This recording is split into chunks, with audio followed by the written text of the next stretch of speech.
When and where were you born? I was born at Grand Turn, south of Marshall, Illinois, and I was born on November 25th, 1931. My parents were, his name was really Fred Abel, but everybody called him Fritz. My brothers were Don Abel and Raymond Abel, but we called Raymond Bud, because when Don was little, they would ask who that baby is, and he'd say, "That's my little buddy." They would ask who that baby is, and he'd say, "That's my little buddy." When he said that's how Bud got his nickname. And we lived, like I said, after you go around the Grand Turn on Route 1 south of Marshall. We lived between Stacy and Goldie Lee's. You passed their house, and then it was our house, and then the next house down the road was Herman and Eva Eimel. And from my house to my grandparents' house, we went down Route 1. When we got to the curve, we went straight across the railroad track, and my grandparents lived to school where I went 8 grades to school in the country school. Says, what specifically did you live, and how many years have you lived in your community? Are you talking about when I was a kid? Or talking about when I was a kid? Or what are you asking? Yeah, that would be fine. When you were little. You don't care where I live now. You want things of when I was a kid. You're little, yeah. Okay. I was born in the house where my older brothers, Don and Bud, lived when my parents were first married. They moved on to the Mundorf place, and not far from where my grandparents lived. They lived down past a lane, up close to my grandparents, up close to my grandparents on the Zion Church Road. But after Mother and Daddy were married, the Sockler place on Route 1 was for sale. They bought it and moved from Mundorf place down to the Sockler place. Now what do you want to ask me here? So, where did you go to school, and tell me some of your memories? Okay, I went to grade school. We were the last house in district number 62, but I went south on Route 1 and to Washington School. So I had 2 miles to go to the Washington School because we were the last house in the district.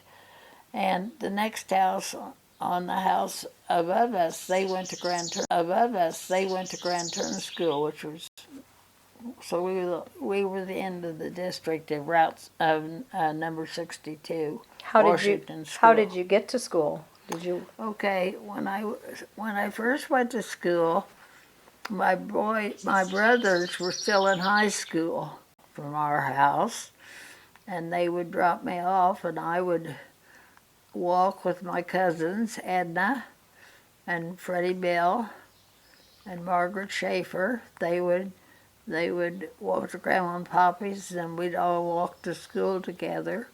And it was about a house where they lived on to Washington School. I had good teachers at Washington School, very good teachers. My first year, my teacher was Irene Manhart, and then My second to fourth and fifth was Rose Sater, and she lived across the field from the school. And then my seventh and eighth grade, I went back, and Irene Manhart was my teacher again. Irma Manhart substituted. She was a wonderful teacher. I loved her. I think she had a little more freedom because she was the substitute. So she could get by with doing things that the rest of us couldn't do. But we didn't have anything at our school in relationship to drawing or anything like that, and she brought that in. She would have us do things like drawings and things like that that wasn't really required to go through the eighth grades. So I would right after my brothers graduated from Marshall High School. They didn't take me down to my grandparents anymore. My parents got me a bicycle, and I rode my bicycle down to Grandma and Poppy's, and then Edna and Freddie Bill would come from their house across the fields, and only they came around the road on their bicycles, and we would go to our Washington School, District number 62. After eighth grade, then we graduated. I remember going to the high school where they would the part of the high school where they put on plays, and I went there for my high school. All the grade schools in Marshall in the country. became Marshall Country Schools. Went on to a big. There must have been 100 of us, all the country schools around Marshall, and we went on and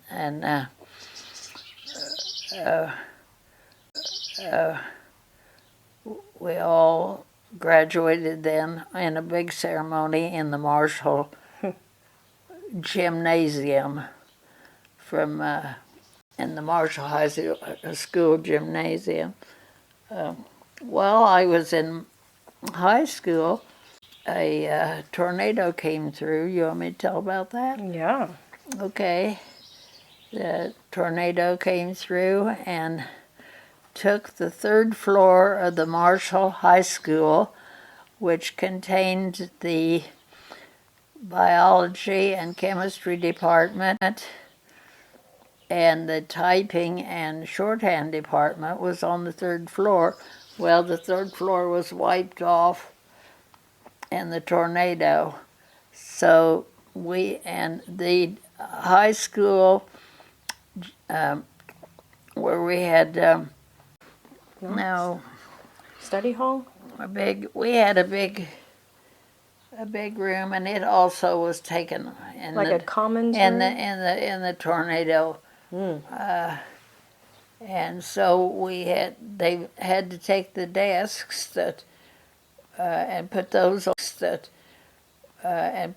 on slats and put those down in the basement of the school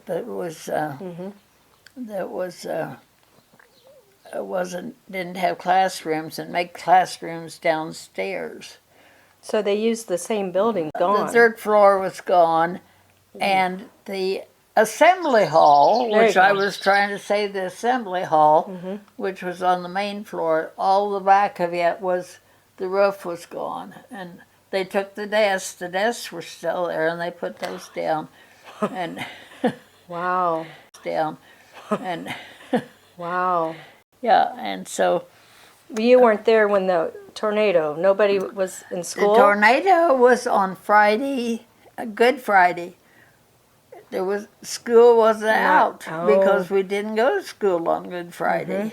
So none of us were there. It was a blessing. Yes, it was. And what else do you want to ask me? Well, did you get in any trouble in high school? What did you do in high school? Oh, heavens. When country kids went to high school, that was quite an experience because the kids that lived in Marshall, they went to North Side School or South Side School in Marshall. And so we kids from the country who had to get our own rides to school, they didn't make us feel Welcome. that way, but you know, they didn't make us feel intimidated, but I think we did because we were from the country and we didn't know much of anything. Jean Levitt was one of the girls from town school,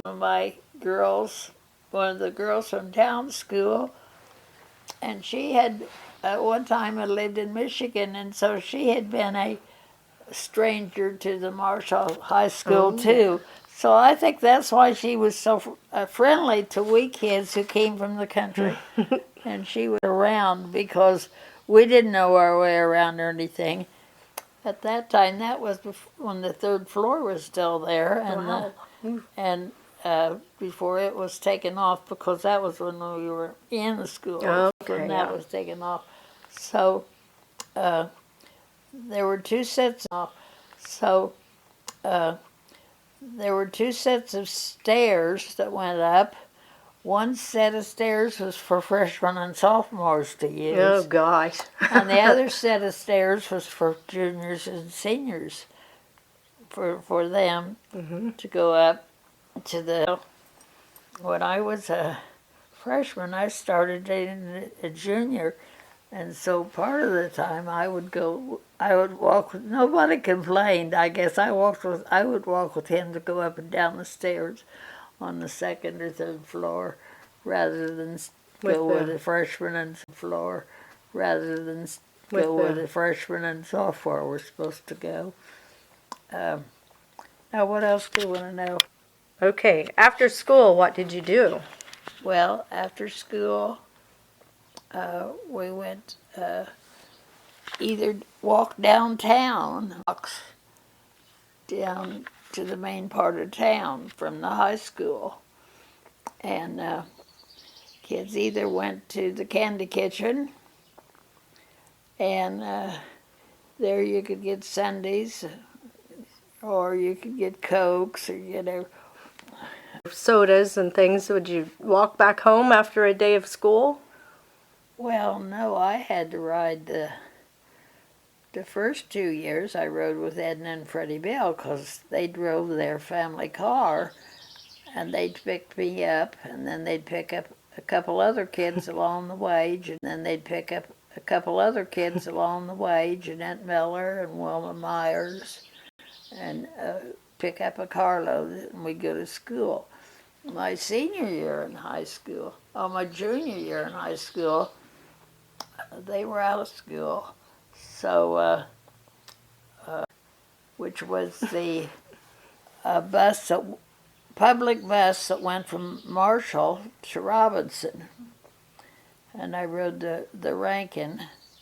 And then my senior year in high school was the year Marshall first had school buses. Oh. School buses. Oh. So my senior year in high school, we had school buses. And, one year, my sophomore year, I rode with Bob Williams. He lived about a mile farther, closer to Marshall than I did. So $1.25 a week to ride with him, and he would pick up Emma Mealing and Wilma Myers, and I'm trying to think and Jeanette Miller, and they only had to pay $1 a week. Why? He had to come back.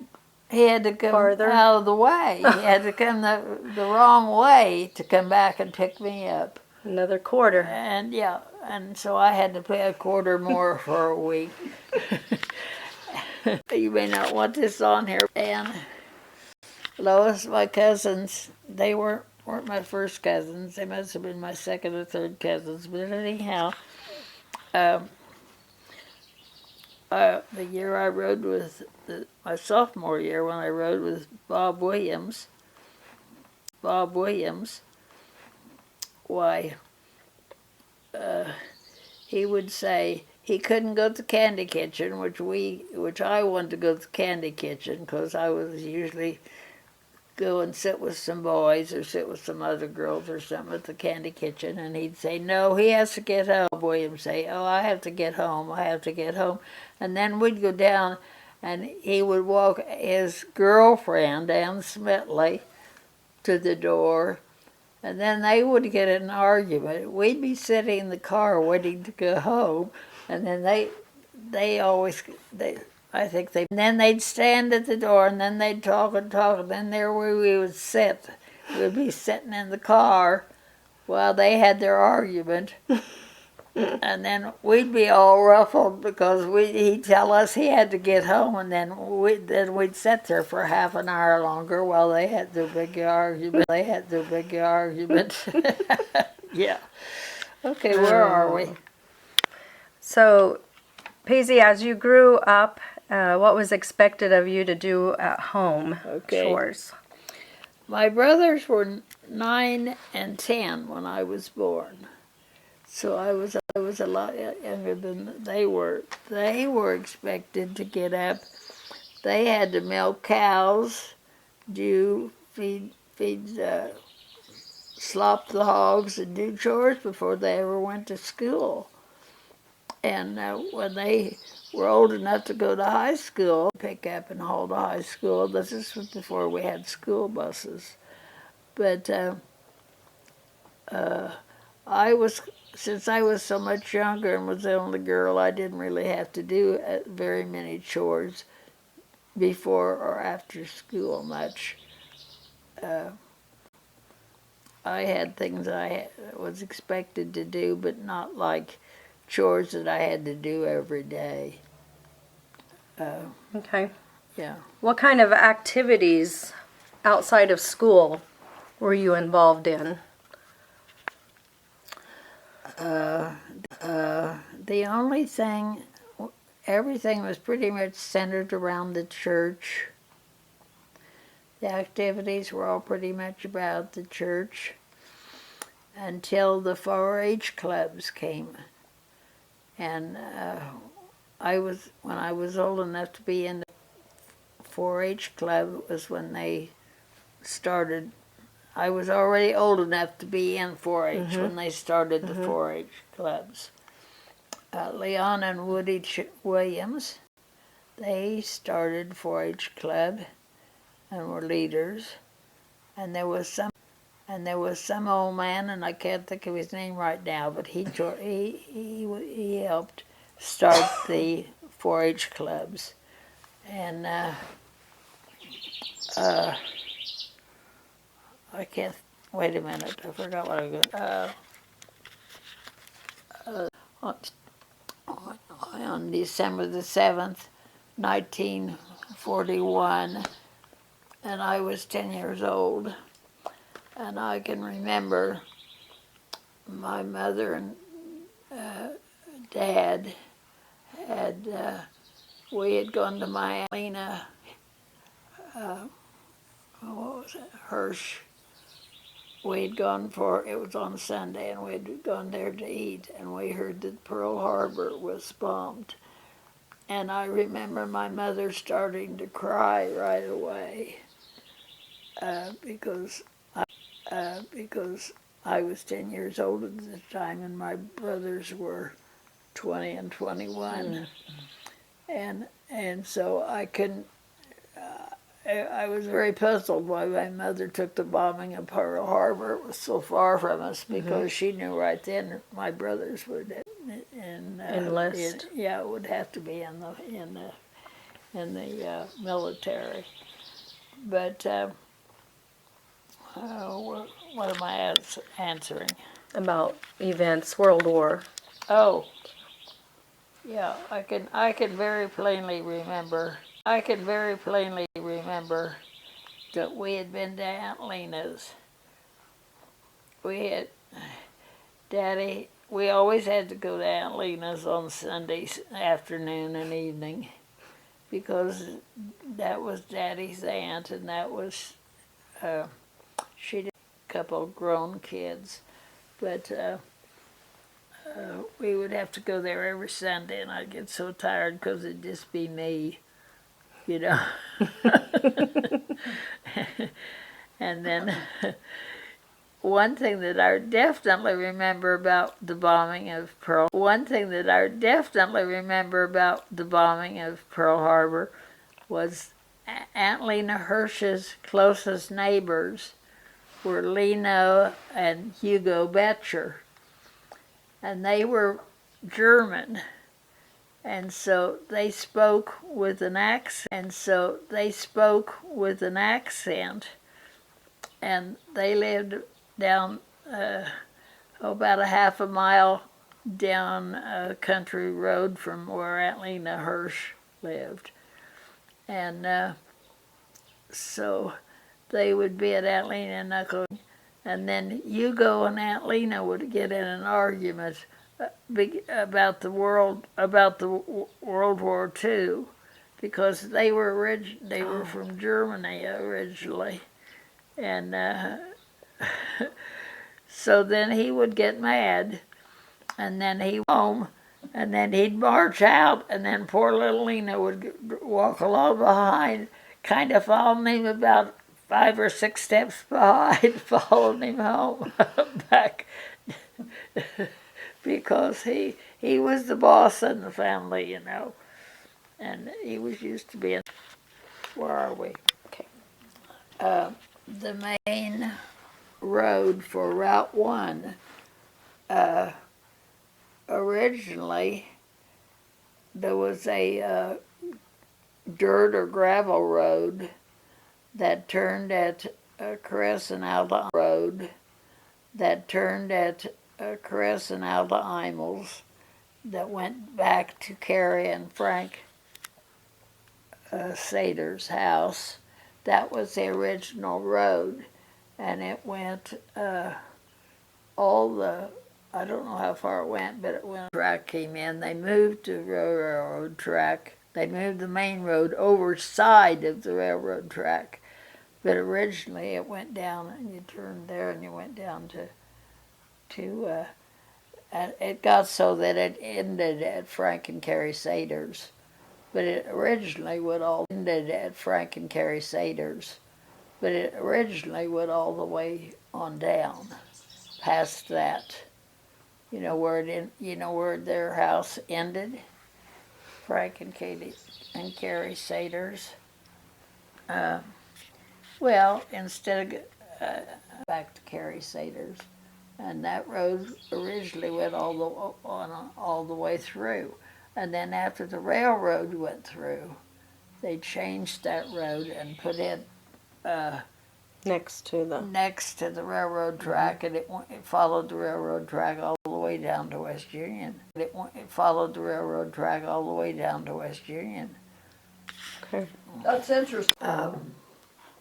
When I was a kid, my Aunt Luella and Uncle Ed, Aunt Luella was Mother's sister, and Uncle Ed, Abel, was Daddy's brother, and I would be, in my early first, second, third grade, I don't know how old I was, someplace between 7 and 12, I guess, and they would let me get on, ride with the milkman. Russell Weaver was the milkman. When he would come early in the morning, Mother would get me up and I'd be ready. I'd ride around all the routes, all over the country. Milk cans, you know. Mm-hmm.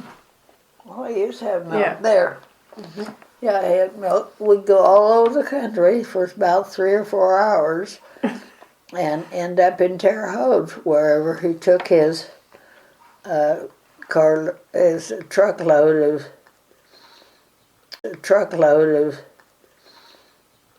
It wasn't very big, but I guess you'd call it a truck.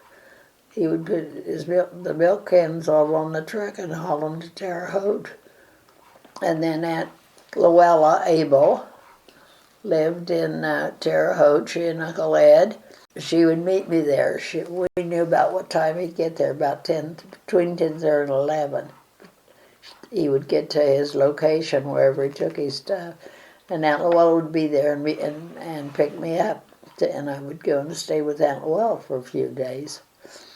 I was young, so I would go with the milkman, Russell Weaver, and Russell Weaver had 3 kids. One of them married Mary Lou Bowen, and if you knew who she was, no, not Mary Lou, her sister Emma Louise Bowen, and then Russell Weaver had 2 daughters. One married Quinn. He was a prisoner of the Japanese during World War II. And that was Maxine, I think, married Fenton Quinn. And I can't think of the other daughter married right now. Oh, you don't care anyway. But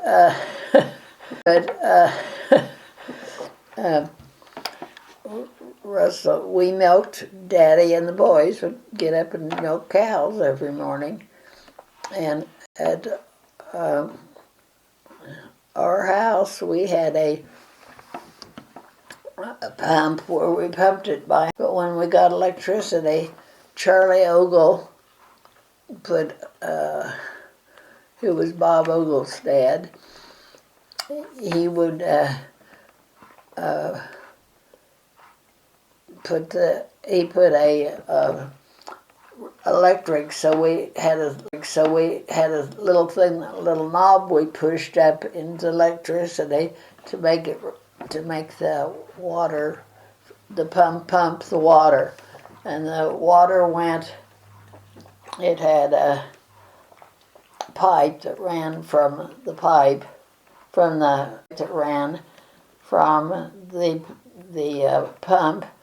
and it would go through the smokehouse and then on through into a hole in the wall, and it would go on into the horse trough. So we would then the horse trough, and in this building was where the water would run through. We'd pump and the water would circulate around the milk cans. It had a little trough in there big enough to set 2 milk cans in, and we'd pump water and the water would circulate around the milk cans and then go on out through the hole into the horse trough. And we used to pump it by hand, and then Charlie Ogle put a thing on it, and so then we could pump it by electricity, the water. And I don't know what else. What else was where so did you good? take your milk? And you mentioned a hearse. What was you took yours to? Oh, that was Grandma and Poppy. Okay. Grandma and Poppy who? Schaefer. Okay. Grandma and Poppy Schaefer. They sold cream, and they, like I said, they must have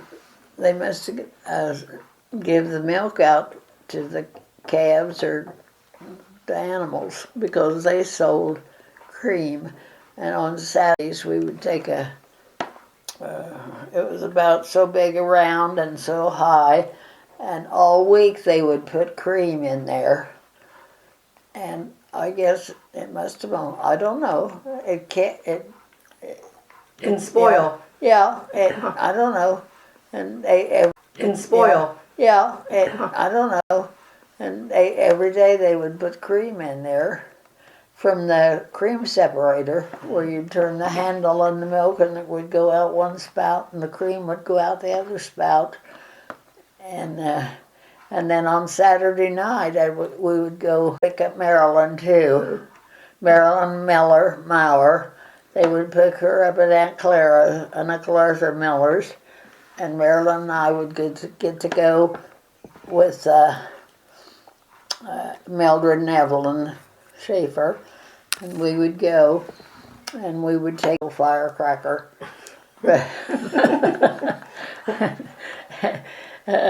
And she always had a kind of a joke, or she was she told a lot of little jokes that little kids could understand, you know. Mm-hmm. They weren't bad jokes, they were cute jokes. And we would take the and cream there to hers, and it was next door to, do you know where Tom's restaurant was? Well, before, on the corner next to Tom's, there was the,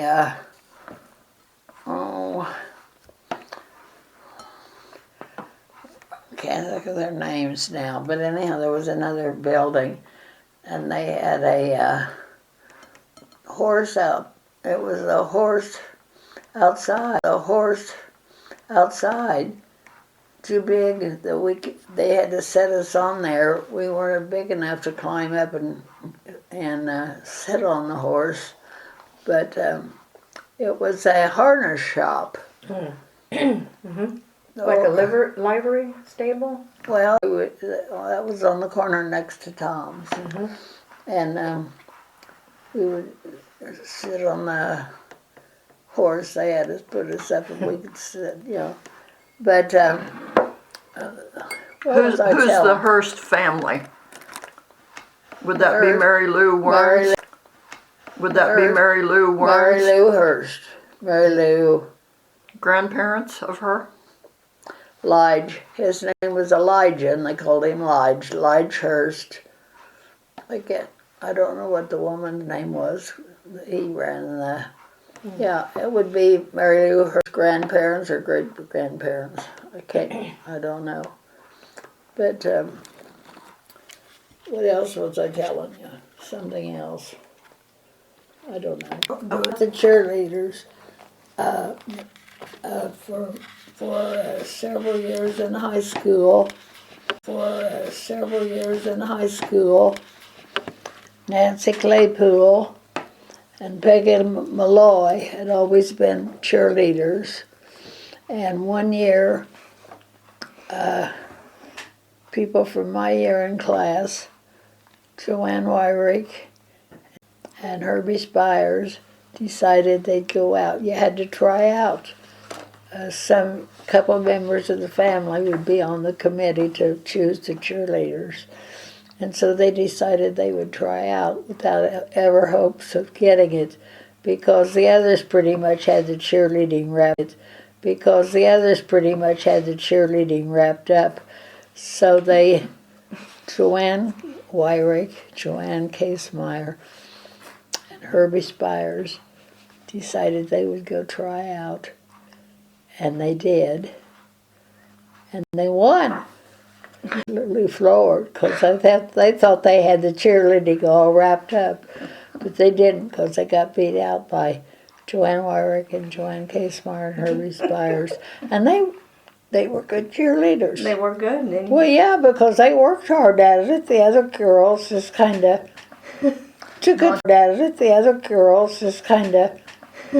took it for granted, you know. But they were good cheerleaders, yeah. So you never know. You always need to try, right? And if you were the cheerleaders for the football, you were also cheerleaders for the basketball. So they were there for the long haul. Yeah, for the whole year.